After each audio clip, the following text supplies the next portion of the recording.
ആദ്യകാലത്ത് ശ്രീദേവിയുടെ കഥയെഴുത്ത് വീട്ടുകാരും നാട്ടുകാരും അറിയാതെ ഒളിച്ചും പാത്തുമായിരുന്നു. പ്രസിദ്ധീകരിച്ചു വന്ന കഥകളിലും ഈ എഴുത്തുകാരി ഒരു തൂലികാനാമത്തിനു പിന്നിൽ ഒളിച്ചു നിൽക്കുകയാണ് ചെയ്തത്.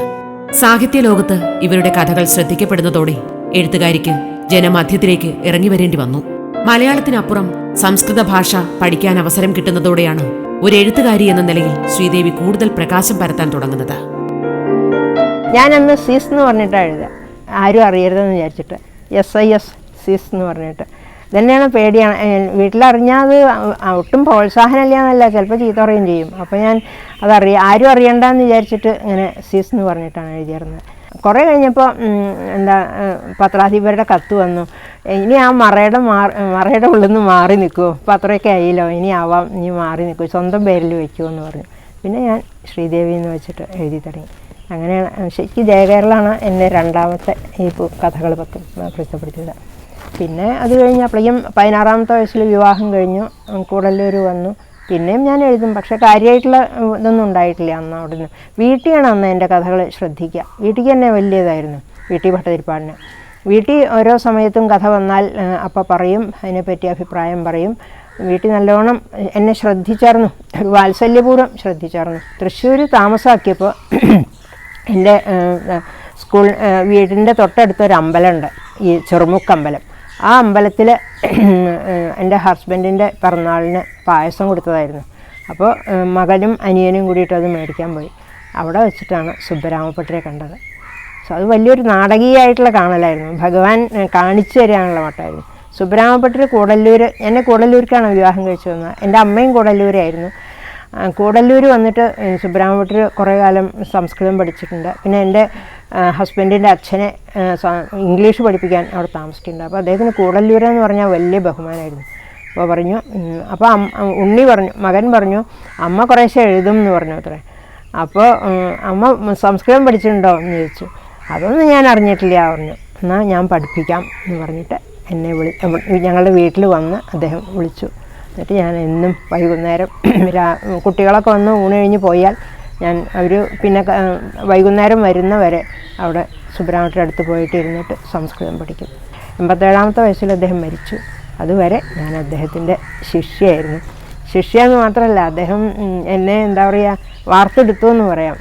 ഈ സാഹിത്യ അക്കാദമിയായിട്ട് ബന്ധപ്പെടുത്തുക. അദ്ദേഹമാണ് എൻ്റെ ഒരു രക്ഷകനായിട്ടാണ് അദ്ദേഹം. എൻ്റെ ബുദ്ധിയുടെ എന്തൊക്കെയാണ് പറയേണ്ടത് എനിക്കൊന്നും അറിയില്ലല്ലോ, ഞാൻ അവിടുന്ന് ഇങ്ങോട്ട് വന്നതല്ലേ, എന്താ പറയേണ്ടത് പറയേണ്ടാത്തത്, അങ്ങനെ അദ്ദേഹം വളരെ വാത്സല്യത്തോടു കൂടി മരിക്കുമ്പോഴും പറഞ്ഞു, എൻ്റെ അനുഗ്രഹം ഒപ്പം ഉണ്ടാവും കേട്ടോ. വിവാഹിതയായി കൂടല്ലൂർ എന്ന ഗ്രാമത്തിന്റെ മരുമകളായി എത്തുന്നതോടെയാണ് ശ്രീദേവിയുടെ ജീവിതത്തിൽ ഏറെ മാറ്റങ്ങൾ സംഭവിച്ചത്. ചെറുകഥകളുടെ ലോകം വിട്ട് നോവൽ സാഹിത്യത്തിലേക്ക് ശ്രദ്ധ തിരിയുന്നത് ഇക്കാലത്താണ്. ആദ്യമായി എഴുതിയ നോവലിന് കേരളത്തിലെ പ്രശസ്തമായ കുങ്കുമം പുരസ്കാരം ലഭിച്ചു. ശ്രീദേവിയുടെ യജ്ഞം എന്ന ആ നോവൽ ഇവിടെ ഏറെ വായിക്കപ്പെടുകയും ഏറെ ചർച്ച ചെയ്യപ്പെടുകയും ചെയ്തതാണ്. ഞാൻ കൂടല്ലൂരിൽ തന്നെ യജ്ഞത്തിനൊരു ഇതിട്ടിരുന്നു.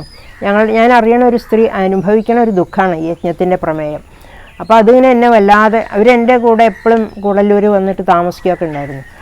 അപ്പോൾ എനിക്കത് വല്ലാണ്ട് വല്ലാതെ ഫീൽ ചെയ്തു. എന്നിട്ട് ഞാനതിങ്ങനെ ഒരു ഔട്ട്ലൈൻ ഇട്ടായിരുന്നു. പിന്നെ തൃശ്ശൂർ വന്നിട്ട് ഞാനത് എഴുതി. അതിന് കുറേ ആൾക്കാർ സഹായിച്ചു കേട്ടോ. എങ്ങനെയാണത് രൂപപ്പെടുത്തേണ്ടതെന്നിങ്ങനെ ഞാൻ പിന്നെയും 13 പ്രാവശ്യം ഞാനത് മാറ്റി എഴുതിയിട്ടുണ്ട്. കുങ്കുമം അവാർഡ് കാലമായപ്പോഴേക്കും ഞാനതൊരു രൂപമാക്കിയിട്ട് അവിടെ തിരുവനന്തപുരത്തേക്ക് അയച്ചു. അതിനെപ്പറ്റി പിന്നെ അന്നത്തെ പോറ്റിയാണ്, സുബ്രഹ്മണ്യം പോറ്റി, പിന്നെ P. ഭാസ്കരൻ ഉണ്ടായിരുന്നു അവിടെ. അവരെല്ലാവരും ആ പുസ്തകത്തിനെ പറ്റി വളരെ നല്ല അഭിപ്രായം പറഞ്ഞു. ആ കുങ്കുമം അവാർഡ് ഒരു വലിയ ഇതായിട്ട് എനിക്ക് തോന്നി. എനിക്ക് അത്രയ്ക്ക് ഒരു പ്രസംഗിക്കാൻ അറിയില്ല, ഞാൻ ആരെ അറിയില്ല. ഹസ്ബൻഡും കുട്ടികളും ഞാനും കൂടിയിട്ടാണ് അവിടെ പോയത്. അതാണ് എൻ്റെ ആദ്യത്തെ അവാർഡ് തന്നെ. പക്ഷെ അത് വളരെ ഗംഭീരമായിരുന്നു. ആ ഹോള് നിറച്ച ആൾ. ഞാൻ സ്റ്റേജ് മുമ്പിലാണ് കയറി നിന്നപ്പോൾ എൻ്റെ നേരെ മുമ്പിൽ AK ഗോപാലൻ ഇങ്ങനെ ഇരിക്കുന്നത്. ഞാൻ പേടിച്ചു. പക്ഷെ അദ്ദേഹം കഴിഞ്ഞ് വന്നിട്ട് എത്ര സ്നേഹപൂർവ്വമാണ് എൻ്റെ പുറത്തൊക്കെ തട്ടിയിട്ട്, വളരെ നന്നായി പ്രസംഗം, ഈ വാക്കുകൾ തെറ്റിക്കരുത് ഇനി ഒക്കെ പറഞ്ഞിട്ട് കുറേ ഇഷ്ടമായിട്ട് പറഞ്ഞു. പിന്നെ അച്യുതനുണ്ടായിരുന്നു. അങ്ങനെ കുറേ നല്ല കരുണാകരൻ അങ്ങ് പുറത്തുണ്ടായിരുന്നു. നല്ലൊരു അനുഭവം.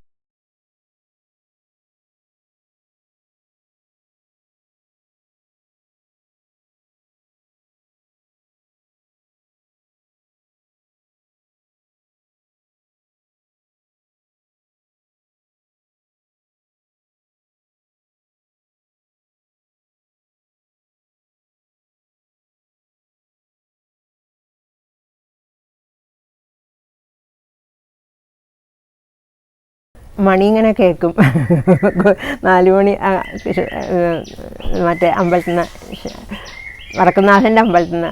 അപ്പോൾ ഈ കുട്ടികൾ സിനിമ കഴിഞ്ഞ് പോവുകയൊക്കെയാണ് സെൻറ്റ് തോമസ് കോളേജിൽ പോയി. അവർ പറയും നീ മതി കിടക്കൂ പറഞ്ഞിട്ട് ഒക്കെ വിളിച്ച് പറയും. അതൊക്കെ അവർക്ക് എല്ലാവർക്കും നല്ല ഇഷ്ടമായിരുന്നു കേട്ടോ, അത് പറയാണ്ട് വയ്യ. പിന്നെ എഴുതിയത് ആണ് പിന്നെ സിനിമയാക്കിയത്. രണ്ടാമത് നിറമാല സിനിമയാക്കി. അത് ഹോമം എന്നുള്ളതിലാണ് ഞാൻ എഴുതിയത് ആദ്യം. അത് ഞാൻ കണ്ടനുഭവിച്ചിട്ടുള്ള ചില കാര്യങ്ങൾ എഴുതാൻ വേണ്ടിയിട്ട് തന്നെയാണ് അതും എടുത്തത്. അത് പിന്നെ അത് വേണ്ട, അത് മാറ്റണം എന്ന് പറഞ്ഞു. അപ്പോൾ എന്നാൽ പിന്നെ നിറമാല ആക്കാമെന്ന് പറഞ്ഞു. അതങ്ങനെ ഇതായി. അത് അന്നത്തെ അതും അന്ന് പൊന്നമ്മ ചേച്ചിക്കായിരുന്നു അധികം. ആറന്മുള പൊന്നമ്മയാണ് അതിൽ അമ്മയായിട്ട് നിന്നതേ, KPSC ലളിത മകള്. അപ്പോൾ പൊന്നമ്മ ചേച്ചി വന്നിട്ട് എന്നെ കൊണ്ട് കെട്ടിപ്പിടിച്ചു. എനിക്ക് എന്താണെന്ന് മനസ്സിലാവണില്ല. എന്നിട്ട് കൊച്ചുകൃഷ്ണൻ നായരും ഉണ്ടായിരുന്നു, ഒപ്പം ഉണ്ടായിരുന്നു. ഞങ്ങളൊരു 13 ദിവസം ഒപ്പം ഒരേ ഇതിൽ തന്നെ അവിടെ എരിഞ്ഞാലക്കുട താമസിച്ചിരുന്നു. അപ്പോൾ കുറച്ച് കഴിഞ്ഞപ്പോൾ അവരിങ്ങനെ വല്ലാണ്ട് വൈകാരിക ഭാവം ഉണ്ട് എന്നെ കാണുമ്പോൾ. അപ്പോൾ ഹസ്ബൻഡ് ചോദിച്ചു അത്ര എന്താ അതെന്ന് ചോദിച്ചു. അപ്പോൾ അദ്ദേഹം പറഞ്ഞു അവരുടെ മരിച്ച മകളുടെ ചായ ഉണ്ട്, എനിക്ക് നല്ല ചായ ഉണ്ട്, അതാണ് എന്ന് പറഞ്ഞു. അതുപോലെയുള്ളൊരു വല്ലാത്ത സ്നേഹം അവർ എന്നോട് കാണിച്ചിരുന്നു. എനിക്ക് വല്ലാണ്ട് ഇങ്ങനെ കരച്ചിൽ വന്നു ചിലപ്പോൾ അവരുടെ ആ ദുഃഖം കണ്ടപ്പോൾ. പക്ഷെ അവർ അസലായിട്ട് അഭിനയിച്ചു അതിൽ അമ്മയായിട്ട്.